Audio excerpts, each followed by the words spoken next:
Hi, I'm Jill Fetcher. And I'm Maggie Humphrey. And you're listening to The Agency Scoop, where we're talking about business from an agency point of view. And our point of view, with some laughs along the way. Don't forget to subscribe and tune in every month for the latest scoop. All right, welcome to this month's episode of The Agency Scoop. Hey, Maggie. Hey, Jill. What's going on? You know, lots of stuff. This weekend, I went to the Buffalo Addy Awards, which is like a creative ads awards show that happens every year, and I haven't been in several years.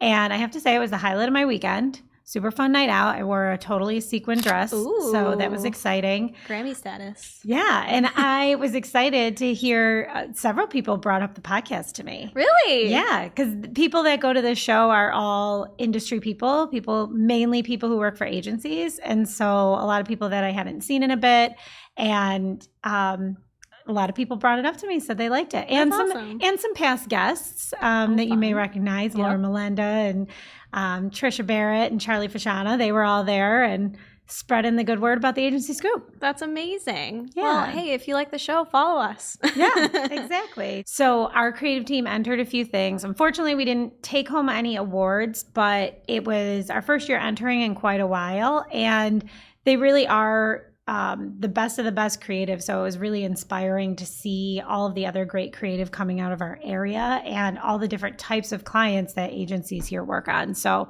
it was really cool to see, and hopefully next year we'll win some. So Maggie, did you have a good weekend? What's going on with you? I did have a good weekend. Something interesting that's going on with me is my husband, Zach, is doing a little... I don't want to call it a competition, but like a goal he's setting for himself. And I don't know if you've ever heard of it. It's called 75 Day Hard.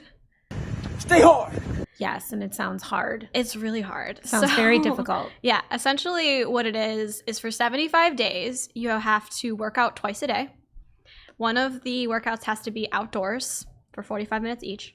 You have to drink a gallon of water a day, which is, I feel like it doesn't sound that hard, but it's really hard. You have to eat some type of diet. Like, you have to follow something. It doesn't matter what it is, but it just has to be something healthy.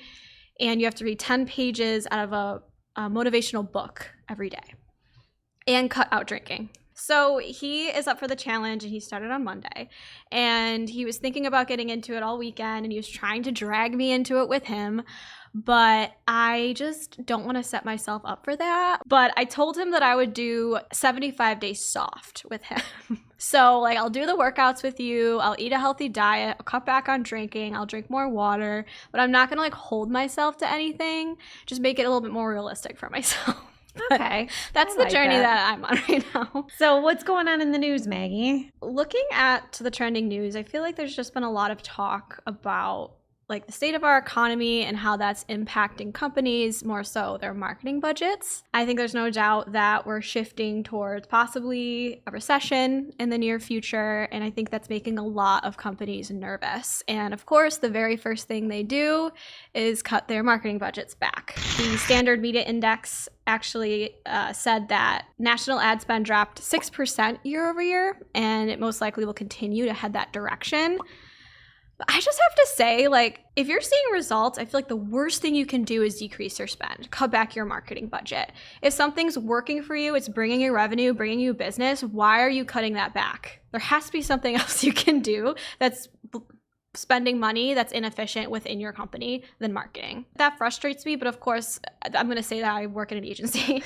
But I think people need to just stop worrying about what everyone else is doing. It's kind of like the domino effect. Like, these big companies start cutting back their marketing budget, smaller companies follow suit, and just worry about yourself. What are you doing? What's working? Why are you going to knock something that's working for you? Yes. And if you are one of the few that's keeping on with your spending and other people are cutting, I mean, the supply is better and the price will probably go down. So you'll probably get more for your money. 100%. If you're the ones that are keeping the lights on and everybody else is cutting back. 100%. Yeah. I hate when there's big headlines like this and everyone gets scared. Oh, I should cut my budgets. Or we've heard from clients recently that they need to cut certain expenses, but it's like every department is tasked with cutting 15%. And that's just not realistic, because your marketing department maybe should be spending more. And maybe some of your other departments need to cut spending because it's inefficient or being wasted, and that's not creating the bottom line there. So, these things tend to scare people more than I think they should. We've even had clients that going into the new year cut back on their retainer with us, and now are adding back onto it because they're like, oh wait, this actually, I feel the impact of cutting this back. It's impacting our sales. I need to add it back on. Right. Why are you messing with something that's working? Within a few weeks, just turning it right back around. Yep. At least they came back, right? Well, that leads to the next thing that you had here about a lot of people are talking about bringing marketing services in-house instead of using agencies. And I feel like throughout my career, I've seen this happen kind of in a cyclical way where a new CMO takes charge and they'll say, oh, I'm going to build out my own team and I'm going to do this. And they fire the agencies. And then within, 6 months, they're realizing, oh, I can't find the talent to do this, or I can't do this or that. So they're slowly hiring them back. And I've seen that on that micro level where it happens within certain companies. And then you see it on this macro level as you're headed towards a recession. People want to bring it in-house, and it's kind of a trend. But I see it not being a trend for the future, but just being a trend for now, and it'll come back around again. It's a great idea on paper, but the issue is finding the right people. That's always going to be a problem. And when you're working in-house, I think your best bet is if you're hiring in-house, it's good to look with someone who has an agency background, but those people are scarce. So it's like hiring really talented people. I actually just had this happen. So I recently went on a business trip with my husband, tagged along as a date. And I was talking with one of the gentlemen that's in his business group who works for another business in a different state. But anyways, so he was sharing with me how much of a difficult time he's having with his marketing, knowing that I work at an agency. And he basically said, well, we hired this girl to kind of run our whole marketing department, but she's just not really doing a great job. Like, she doesn't really seem like she knows what she's doing. And I was like, yeah, I mean, that's the struggle that's the risk you're taking, not going with an agency. And I think it's something that we actually see a lot on the agency side, working with clients who have some in-house marketing individuals. Sometimes we end up training them more so than they do us on their business. Like, they don't, I don't know, it's hard to stay up with the trends, stay on top of things when you're investing more so in-house. They live and breathe your brand, but they're not exposed to all of the different strategies and things out there that they could be. So in this article that you pulled from Marketing Dive about agency in-house debate and the different nuances of it, it really talks about how they want to bring creativity in-house and hire these big in-house creative teams. But the hard part of that is that creative people especially love to work on variety, and getting stuck in an in-house position is a lot of times not where they want to be. And so when you're looking for that really out-of-the-box creative and those big, like, earth-shattering ideas, a lot of times that's where you go to an agency, and I think they'll always have their place there, the good ones at least. Yeah. Maybe some of the monotonous stuff will, end up being serviced more in-house for some of these big companies. The Media Dive article talks about Procter & Gamble and some of these huge enterprises doing this. And yeah, the people in-house can handle your print production. They can handle some of the churning of a lot of different things. But when it comes to those big concepts or those niche projects, that's really where you want the expertise of an agency that's seeing across a lot of different industries and a lot of different best practices. Yeah, for sure. I think that there's a lot of value in investing in-house in the sense of having one or two, depending on the size of your company, like in-house marketing people to work with an agency. But exactly to your point, when it comes to those nuanced things, more strategic scenarios, like, you're going to want to invest in an agency. And I think with all of the commotion and talk about where budgets are going for marketing, it's going to force agencies to really flex their muscles and prove why there's value there. And lucky for us, I feel like we have so much to offer in the sense of, like, marketing and performance marketing, creative, dev, that we're in a good position for that. And for our marketing anyways, we're really focused on driving revenue for our clients, but not all agencies are like that. So I think, it's a win for the good guys, but there's definitely going to be other agencies out there that are going to feel the hit of this. Should we take a peek behind the curtain and let's talk do it. about what's going on at the agency? So to start with wins, last month, Greg, who owns our agency, one of our agency co-founders who leads our marketing team, and we went to New York to visit some clients that we hadn't ever met in person before. And it was really great to be able to spend some time with them, really get to know them outside of just the day-to-day of working on their projects together. When you're in Zoom calls, there's a little room in the beginning and end for some small talk, but you just don't really get to know people as well as when you go have dinner with them, spend all day with them, get to know their other coworkers that maybe haven't been on calls with you before or maybe have never been on camera, those kinds of things. But I think it was just such a great opportunity to not only talk about the current work that we have, but talk about future work and, potentially win more business there. And so I just think that being with clients in person and spending that time it could never be overrated. It's I just think great. There's appreciation gained on both sides. So yeah, I heard so many good things about that trip, and hopefully we can do more of that in the near future. So another win for us is we've recently had a lot of new opportunities when it comes to content writing for clients. So a few months back, we brought on a full-time content writer for our first time, Heather, who's amazing, and she's been killing it. And we've actually, because since we've hired her, brought on a lot more work focused on content writing for SEO. Take that, ChatGPT. Yeah. She's crushing it. So that's super exciting. She also wrote a really awesome blog article last month, which you can find on our website. What do ChatGPT and other AI mean for content writers? And it's a really great in-depth article. So you should definitely check that out. From the not so great side, not really a loss, but just something that's a little disappointing. We implemented a year ago a new project management system called ClickUp, and it has not been as easy or as productive as we'd like it to be. We moved over from using Asana to using ClickUp, mainly because it had time tracking implemented into it, and it seemed a lot more flexible and that we could do a lot of different customizations with it. And it hasn't been as productive or easy to use, but we're still trying to streamline the process, learn more from them. They're making updates on their end to the platform, and so hopefully we can make it work for us better. But something that we got to increase our productivity actually ends up spending more time sometimes. So that's never good. And then some things we're testing recently is we have, I feel like for the past few months, really been trying to outline a more structured training process for onboarding or so entry-level employees on the marketing team. And with the help of one of our associates, Kat, she actually outlined a really great training process, and we met as a team, and we're going to start kind of laying that out with the next round of new hires. So that might be really promising. I think it's a really cool structure. So we'll report back on how that goes, but something new. And we've actually had a lot of great candidates as well. So we're bringing on, I think, like 3 new people in the next few weeks, and just the hiring pool out in the Rochester location has been great. So that's super exciting as well. So now on to our main topic. We brought a guest along with us. Hi, Jess. Hi, everybody.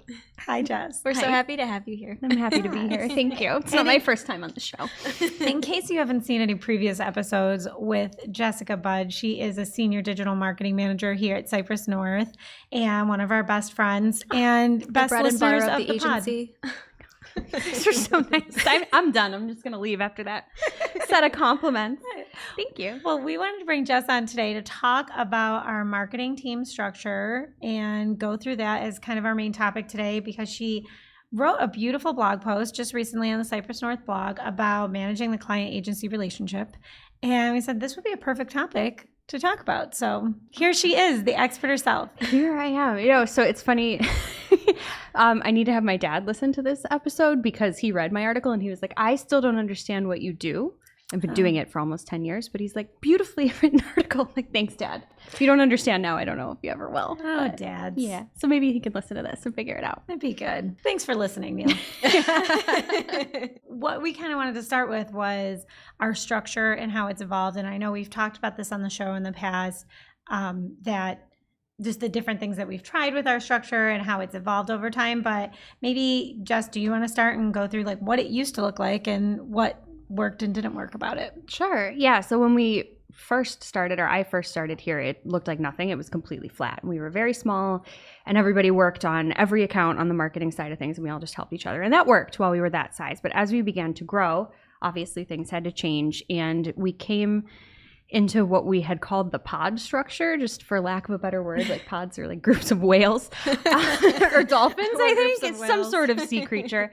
And basically what that looked like was there was a manager, or at one point I think there were 2 managers like co-managing a pod, and then we had coordinators and associates on our team that whoever the manager's accounts were, that team just contributed kind of in the same way we did when we were smaller, just across all of those accounts that the managers had in the pods.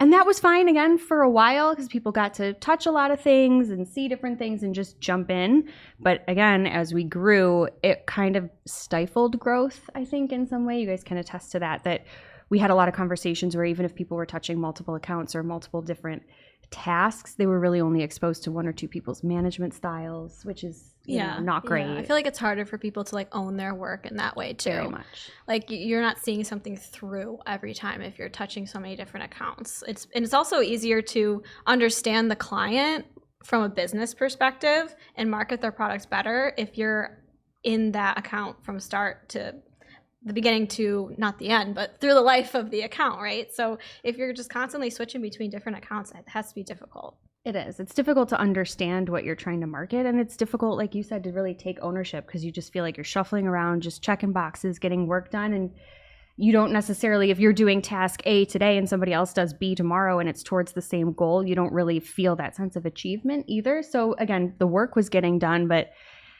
not in a way that really served our clients or our people as well as it could have, which is why we shifted away from that. Even though we tried to keep things in the pod, so if this is your account and this is who works on it with you, we had certain people that had specific expertise. So like Andy, for example, is really our HubSpot guy, that he knows how to troubleshoot things in HubSpot. And so if somebody in a different pod had HubSpot questions, he would still get pulled into it. So it wasn't really a clean boundary ever either. So because of that, a lot of things were messy. There was so many exceptions. Yeah. And it made it harder to take on new business too.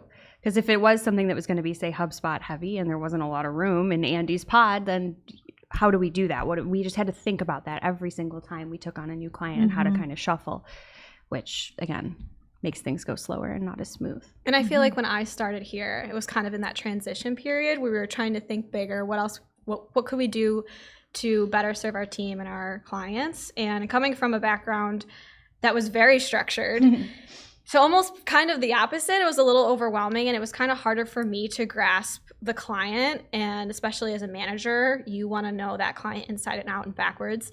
So it was really difficult for me to just kind of jump in and hit the ground running when I'm bouncing between all these different accounts and doing different things on every single account. So it wasn't short after I started that we actually went through this transition process and formed our MDoc team, which is the 3 of us. Yes. MDoc. Did you already talk about what that stands for? No, not yet. Oh. Go ahead, unveil it. Get ready.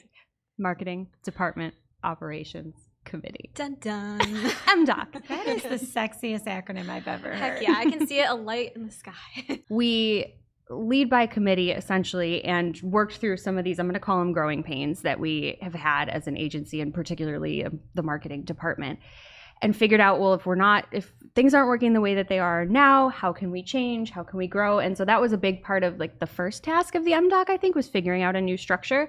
And we really kind of just took it from there and now do everything else that needs to be done in said new structure. So we're managing, obviously, all the new clients that are coming in and thinking about people's workloads and making sure that, you know, folks have enough work to do. Clients are, again, well served by the people supporting them. They have the support that they need.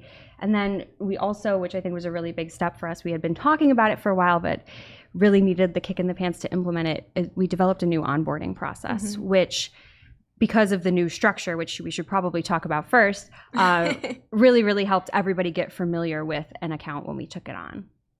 So I guess we should talk about the structure now and how we actually serve clients before we get too far ahead. No, let's do it. I think also too, one thing to note, like workload is so important. And as we're forming these team structures, we actually created a new dashboard that allows us to see every single person on our team, what accounts they're on, and what their workload looks like. And that helps us when we take on a new client form those team structures. Yeah. So we're not overloading anybody, because that's super important. We don't want to overload and overwork our team.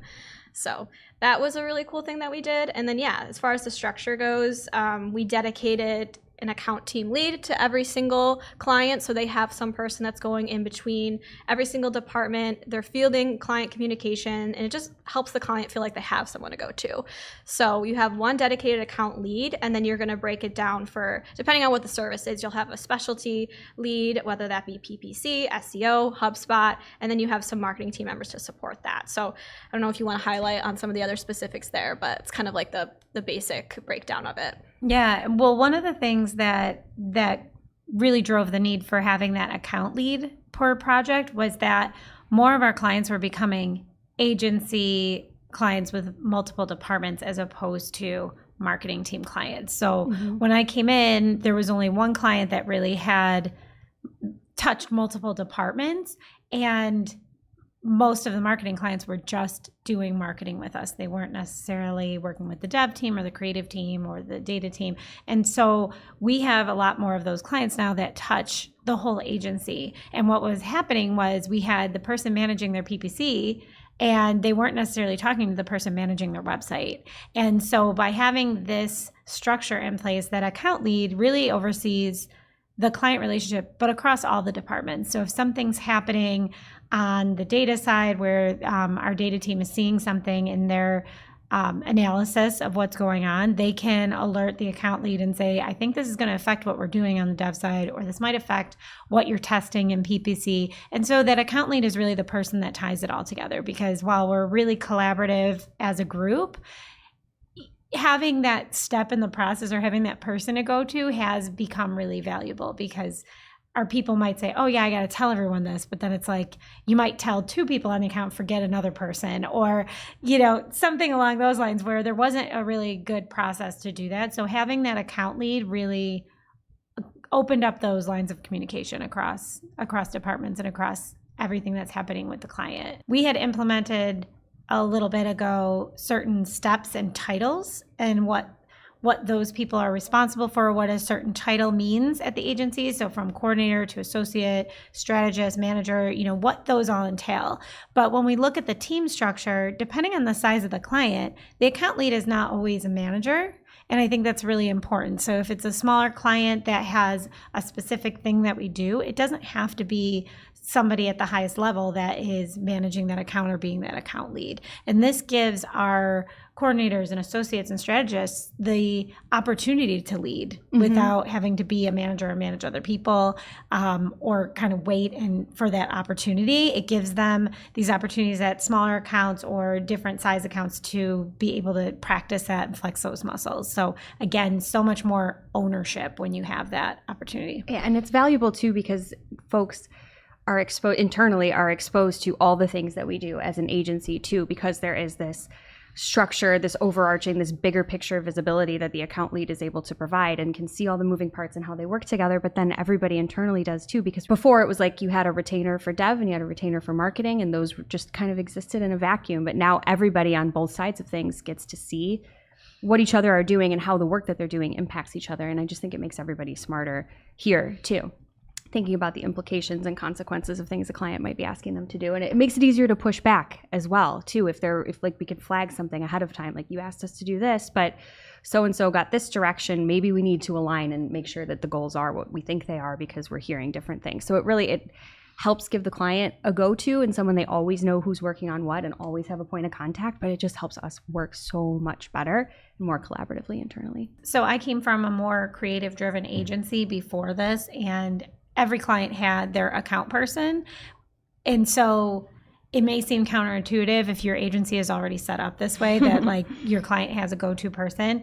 And in our system, what makes it work really well is that we have these diagrams, and tables can put one up on the screen here, but diagrams so the client knows exactly who is on their team, who's responsible for what, and they get to know all of those people. So it doesn't create just one bottleneck of communication, but it does put the onus on that one person to really own that relationship and own all the information and the communication across.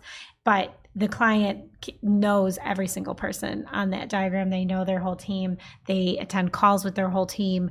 Those people are still leading sections of their weekly meetings and things like that. So it's a little different than just having like, this is my account rep and I don't know who does the work behind the curtain. Yeah, and that's kind of like the background I came from, where it was a very large agency, very structured. And it was a similar structure at a much bigger scale, but typically you have your client service account lead, if you will. That's the main point of contact, but they lead every single call. They're kind of the face of the results. And then the people working in the background, whether that be PPC, SEO, whatever it is, they don't really say much. They sometimes don't even show up to the meeting. It's really just that account person. And I just feel like it allows our team to have more credibility. But also, like, if you're the one doing the work, you should be the one presenting it. You're the expert on it. You're just wasting hours trying to explain to somebody else who's going to explain it to somebody else. It's just like eliminating that middleman.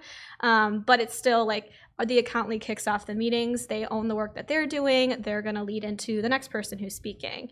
But not only that, it also allows that account lead to look for those growth opportunities, right? They have that visibility.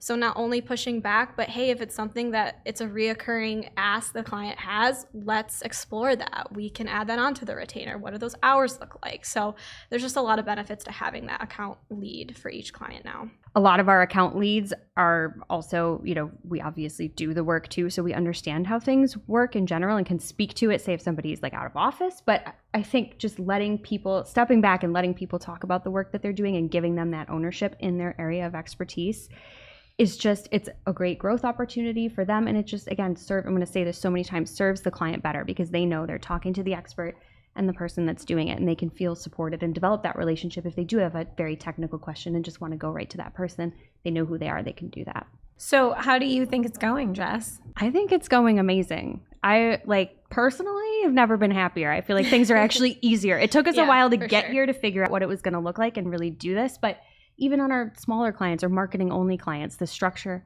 works. It works for big and small.